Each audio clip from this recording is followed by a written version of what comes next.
everybody. This is Raul for Bass Musician Magazine, and today we have the great honor and pleasure of talking with not one, but two members of the band Paper Route. I have Chad Howat and Nick Aranda. How's it going? Going great, guys. Thanks for having us. Thank you.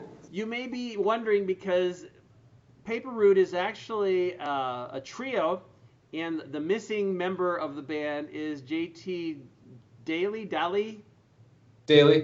okay. And the reason that I'm talking to Chad and Nick is because actually they are the bassists for the band. And you're kind of going, there's only three guys. How many bassists? Yeah, how many bassists do you need? But we need more of us to learn bass. There you go. There you go. And so they switch off their duties playing the bass. So guys, let's start with you, Chad. Tell us a little bit about your journey, how you got involved in bass to begin with. Well, it's pretty simple. My brother is younger than me, and he was an amazing guitarist. And my cousin was a year older than me, and he was like this drum prodigy. And so I, by default, was like, well, I want to play with my little brother, my cousin, and there's no way I'm going to be better than either of them at those instruments, so I'll just find something to kind of tie it all together. And so I picked bass, and so yeah, it was that simple, really. I just I was just getting into the Beatles at the time, and I was like, whoa, Paul McCartney is cool and the bass player. And so I saved up $300 and went to Guitar Center and bought a P bass because that's what my uncle told me to get. And that's the short version of how I started playing bass. Gotcha. I was also kind of playing keyboards a little bit, but again, there was this other kid who I was friends with who was like way better than me at keyboards, and I'm like, I'm not, I just want to do something that no one else is doing so that I have a role. So gotcha. That's how I got into playing bass, essentially. And you, Nick, same question. How did you get started? Well, when I was about 12, I think it was my 12th birthday, I was in 6th grade, and I had made up my mind I was going to get a guitar and an amp for my birthday.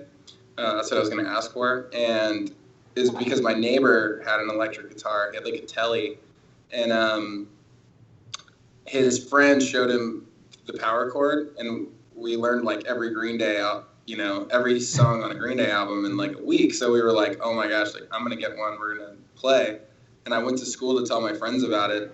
And they were like, oh, we're getting guitars for our birthday too. And I was like, oh no, we'll never be in a band together. Yeah. Like, I needed something else to play. And then someone was like, well, if you play bass, like it still has strings like a guitar. Mm-hmm. But it's like play with guitar players. It's like, yeah, I'm down, let's do it. So I feel like at the time, I think I just wanted to be in a band with my buds, Mm-hmm. But then it didn't take long to kind of fall in love with it because I really didn't know how to listen for bass until I started taking lessons at the music shop that I bought the bass from this guy who had this beautiful 6-string Ken Smith bass. And I was looking at my dinky, weird maroon-colored Squire 4-string P bass and just like, how do I get to your level, man? I could see where that would you'd go, hey, wait a second, what do I need to do to get to that? Did you get caught up in the gear acquisition syndrome after that? So have you become a collector, or have you found the bass that's your favorite now? Yeah, my favorite is a 4-string bass, which is funny. I did play a 5-string for a number of years, but it's got a Hipshot drop D tuner because it's a custom, and at the time I needed to go pretty quickly between drop D and standard, or half-step standard as it were, half-step down, and so it's just basically like a P-Bass Deluxe. It's a little smaller body. It's a little lighter, and one of my favorite details is the neck came completely raw maple, like unfinished. It was sanded obviously, but it had no finish or anything on it. And the guy that built it was like, dude, you'll like your hands will do the work. Like it'll finish just from playing it. And I just was like, there's no way. And it literally looks like it's been like oiled and, you know what I mean, now just from playing it for years. So that feels cool to me. It's like I kind of got to put the finishing touch on the guitar. Yeah. Nice. Literally. And your choice of bass, Chad, what are you playing on? So I started with that, the Mexican P bass when I first won, and then the next one I bought was like a Spectre, and then I went to a Music Man, and then I have come back around to the P bass. So my two main ones I use are both P bass reissues. It's the 51 and the 62. Gotcha. So I don't know. I don't know. I just really like them. I like the simplicity of them. I like the mid-range on them. And there's not very many variables when I start getting all the switches and knobs, and it's just too many things for me to go wrong. And I've always approached bass within the context of the bigger sound, what everyone's doing. And so I never really, maybe this is sacrilegious, but I never really tried to get caught up in like what the bass sounds like by itself versus like within the context of the whole band. So, but so to answer your question, the two P basses I use most. Those are my favorites. But Nick, who's the guy that makes yours? Because you have a jazz pickup.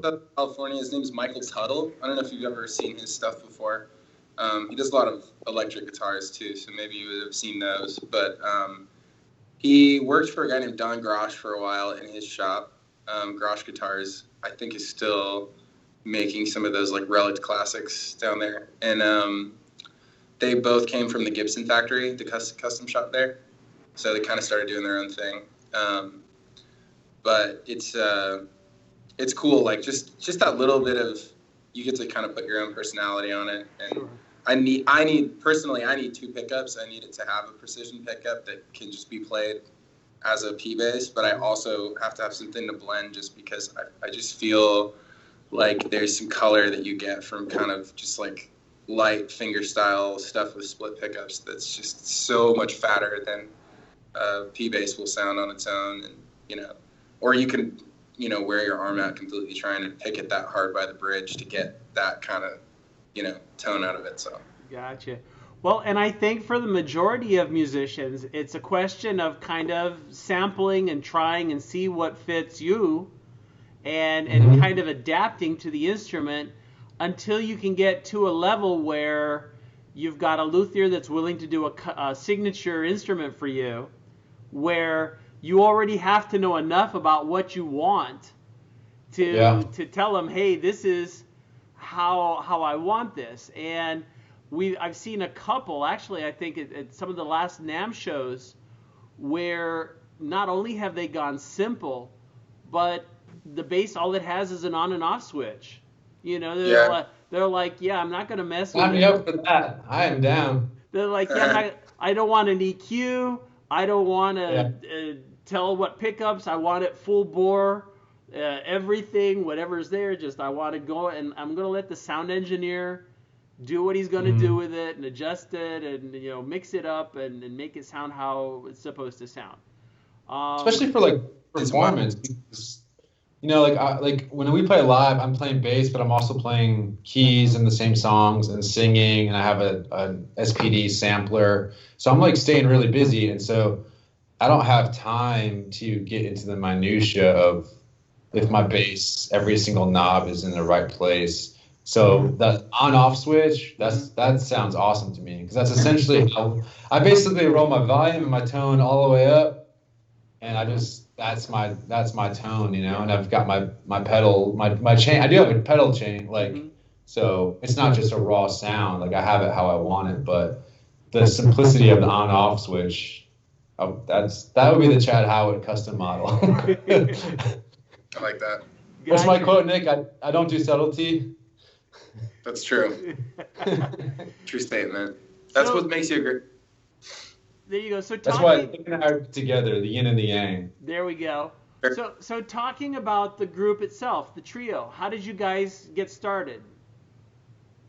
It started with me in my bedroom. I was just making beats on a laptop. Did a lot of, was into electronic music a lot. I was actually in a rock band before that where I played only bass. That band broke up, so I started getting more into electronic music, programming beats, making tracks, and then JT would come over, who's our singer, and he sang on a song, and then it turned into a band.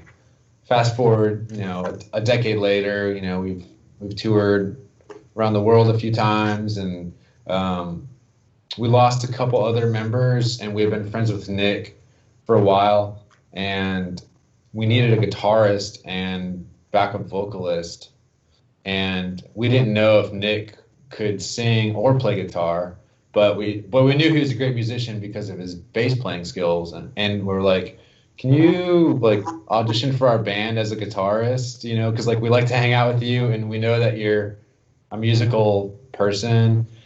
And so so then Nick, you want to take it from there, how you joined the band? Yeah, sure. Well, I think it was sort of it to me now it feels so natural, like there wasn't really a long time before.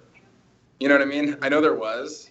Yeah. But yeah, I just think like there was kind of like a place where I loved the challenge of playing with these guys because it was like guitar and bass and singing and percussion and whatever else needs to happen on stage. And it was kind of unpredictable. And it wasn't just playing different instruments. It was like playing as different characters at different times, Mm-hmm. It would be like, I just liked the way that internally the culture was, where they would be like, that sounds great, but what would it sound like if it was James Eha playing that, And they would just be like, I don't know. I mean, let me try to figure that out, Mm-hmm. And I always thought that was like, that was kind of a rich challenge. And having played some, hired gun stuff as a bassist prior to that and with several artists, it's such an uncommon thing to be playing with a group of people who are going to like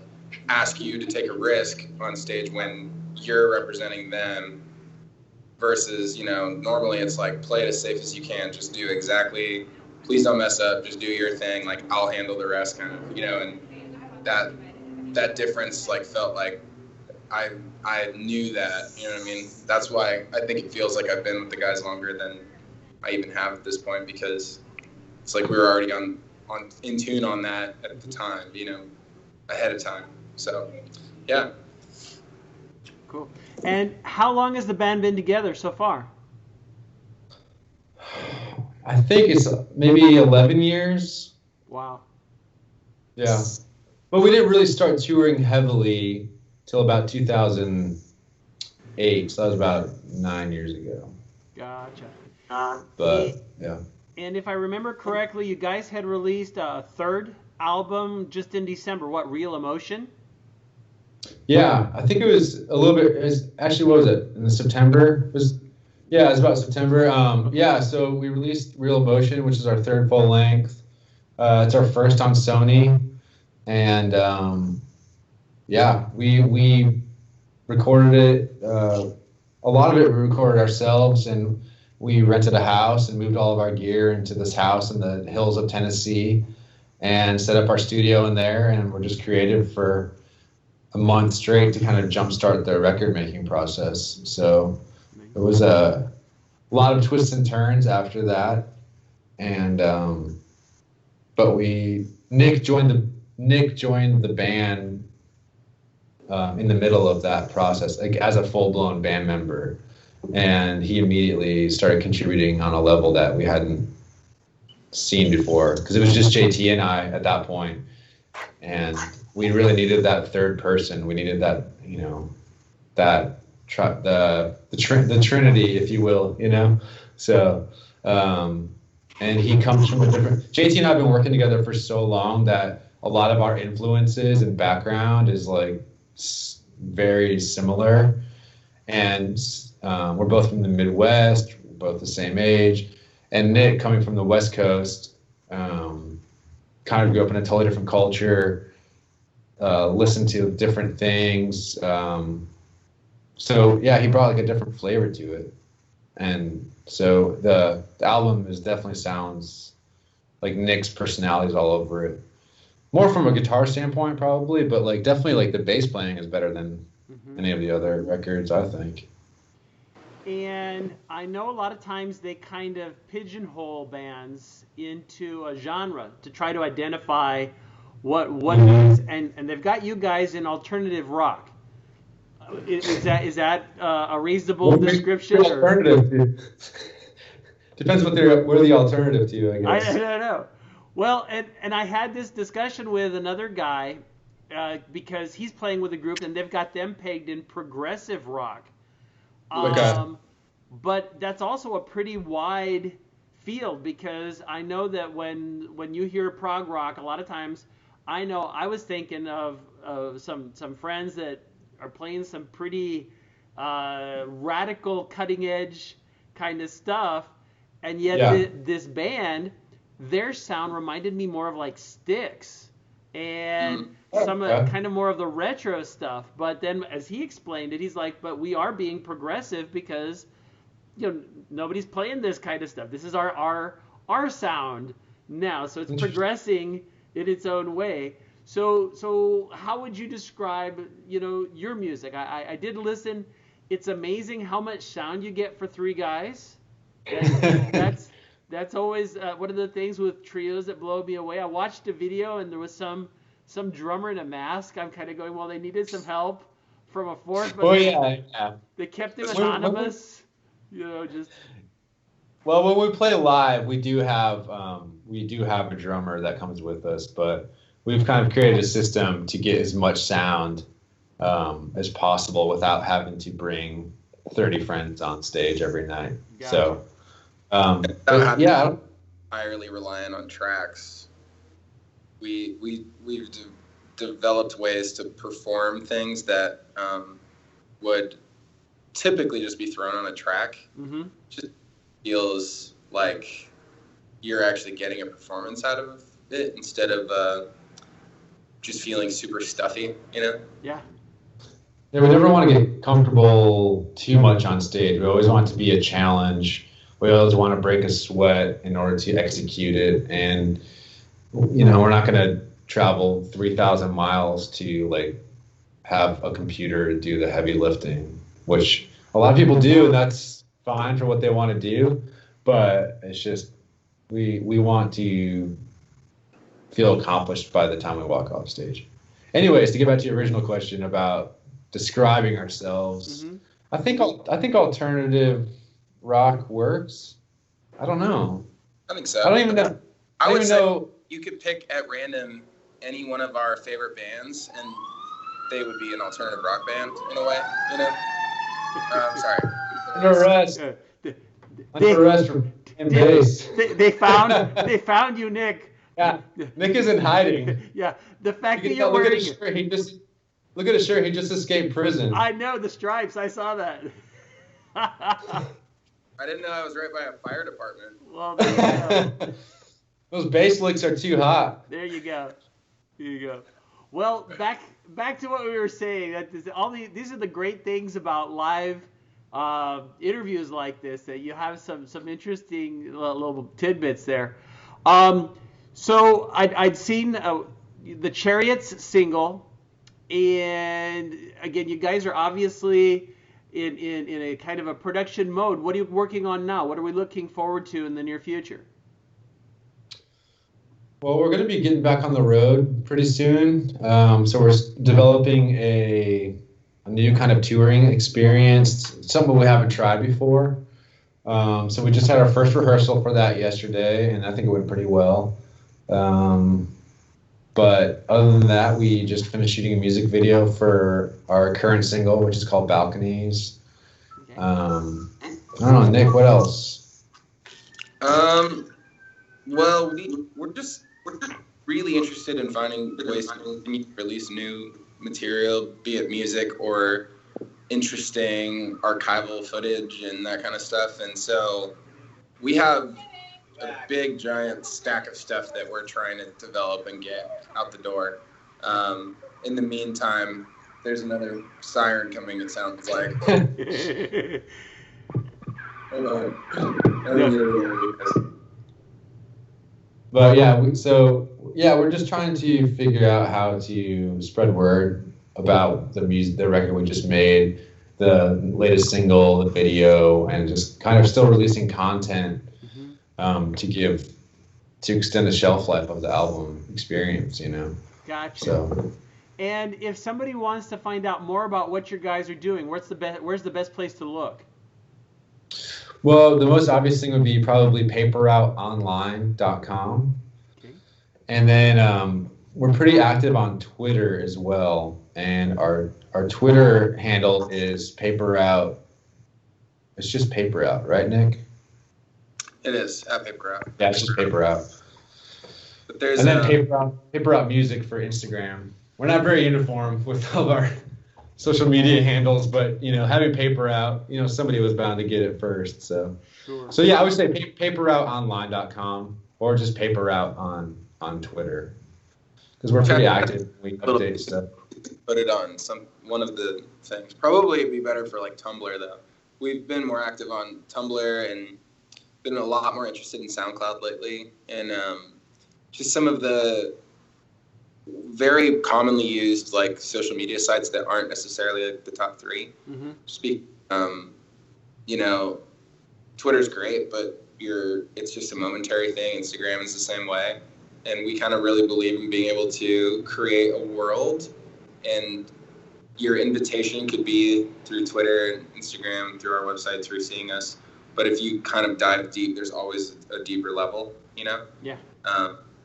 And like Tumblr is an amazing format for that. So that's something we put a lot of our like more behind the scenes kind of stuff into. And I think there's just a lot of untapped stuff in terms of social media. You know, we're not like young, like 20-year-old kids trying to like just kind of show off a party life or something, or like just build a massive Instagram following where we just take videos of ourselves vaping or something like that. So, so we're, you know, the I guess that artist part of ourselves like craves outlets that have more substance and more mystery. You know, sure. We grew up on those bands too. We grew up like looking at bands who had mystique. You know. Speaking of showing off substance, look what I just found, Nick. Oh my God! It's my old green Big Muff. Oh wow! It's I couldn't find it for like a while. I just found it in my little editing room. Timely. This has been with me for 17 years now. Nice. And some kid just walked up and handed it to me. That's for so free. I didn't even know him. How He's random. like, "You play bass, right?" Yeah. He's like, "Here, just have it." And now it's like going for like $400 on like reverb and stuff. So that's my oldest bass pedal is the Big Muff. Nice. So the old Big Muff. For a second, I thought you were going to show us an ammo box because it was kind of olive green. I'm kind of going, okay. No. It basically is. That Russian green color. It's the army. Yeah. Oh, Nick, you should tell people about this guy too. We use this a lot, especially on guitar. It's a JHS color box, which is their version of like a Neve kind of preamp driven. Mm-hmm. We use this a lot on guitars, but I'm sure we also use it on bass too. It just has that awesome. I was using it as a DI on stage for bass too. Nice. Yeah. We still in the live show, different iterations will have us both playing bass, and you know, logistically, you don't want to have to travel with two bass amps, so we'll just run different lines different ways. At one point, we were swapping instruments where he would just play my guitar and I'd play his bass, and then we actually ran my guitar through his bass rig, and I ran my bass through my guitar rig. And that was because I got to put some super spacey reverb and delay onto it, and that was kind of nice. There you go. But well, guys, thank you so much for taking time. I'm sure you get so busy, and Nick is on the lam there behind the column. Yeah, he is. So we appreciate you taking time, folks. Paper Route. Make sure you check them out. Lots of video, records, touring coming up. Hopefully you guys will have tour dates listed so people can, check those out. And as always, I encourage people to get out and support live music. We need more of that, because again, we have turned into a society with a lot of online presence, and you can see a lot of things without leaving your home, but it's not the same. It's never the same. There's so much energy with live performance. So it'd be great to see you guys doing what you do. So, Chad Howat, Nick Aranda, Paper Route, mine is JT Daly, coming to you live here on Bass Musician Magazine. Thanks, guys. Thank you. Bye-bye. Bye-bye.